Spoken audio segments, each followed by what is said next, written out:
কম আপনাদের আর একটা নিয়ে আসলাম। আসলে এটা হচ্ছে স্যামসাং বিআরএফ বলা হয়, অনেকে এসি বলতে পারেন। এটা হচ্ছে যেটার বিষয় একটা আউটডোর। এখানকার দেখা যাচ্ছে আপনার 6টা ইনডোর চলে, 24 আমার এটা আসলে সমস্যা আসছিল।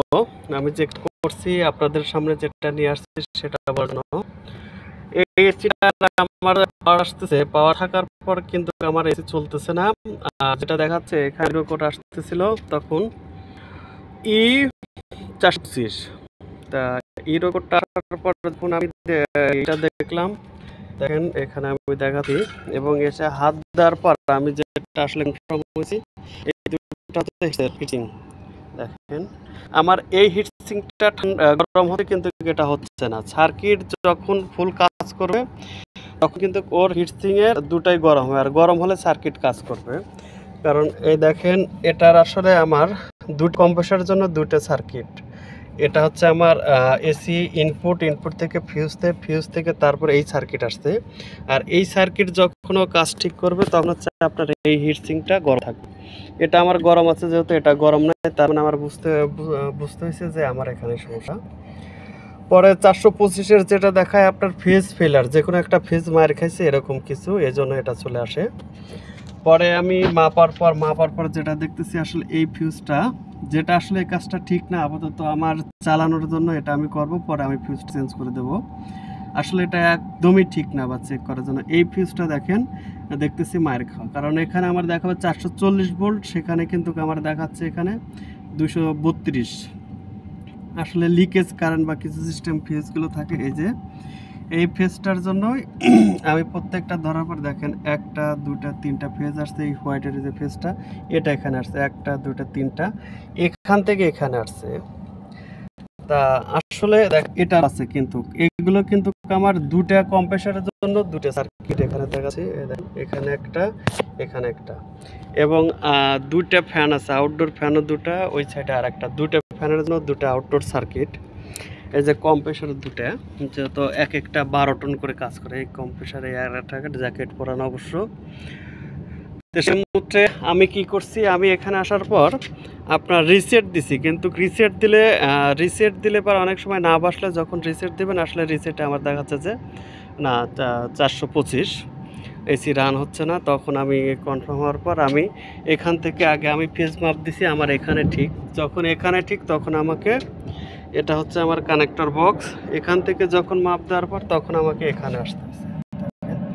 তখন এখানে মাপ দিছি আমার ঠিক আছে, যখন এখানে মাপ দিছি আমি তখন ঠিক পাচ্ছি না। তখন আমি এখান থেকে তখন ধরার পর দেখতেছি আসলে এই ফিউজটার সমস্যা, যেটা আমি আসলে একটা কেবল দিয়ে এটার অ্যাম্পিয়ার একটা হিসাব করে শর্ট করছে আপাতত, কারণ অফিসে কাজ করতে পারতেছে না, সবাই খুব গরমে বা এসির মধ্যে আছে।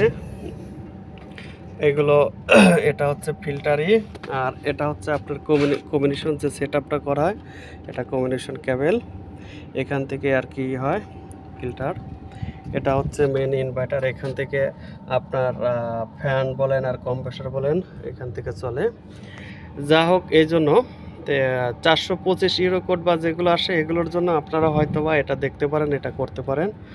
আমি এটা দেখাচ্ছি।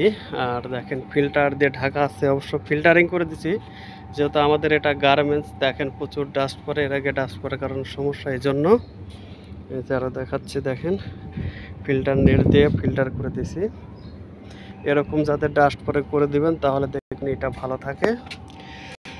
তো আজকে এই পর্যন্ত। আসলে এটার জন্যই যে অনেকেই বলতেছিল, দেখেন আসলে বিআরএফ এগুলো কিন্তু টোটালি ইনভার্টার দিয়ে, আর সবাই এগুলো কাজ করার জন্য সতর্কমূলক কাজ করবেন, সবসময় এরকম চিন্তা ভাবনা করে কাজ করবেন।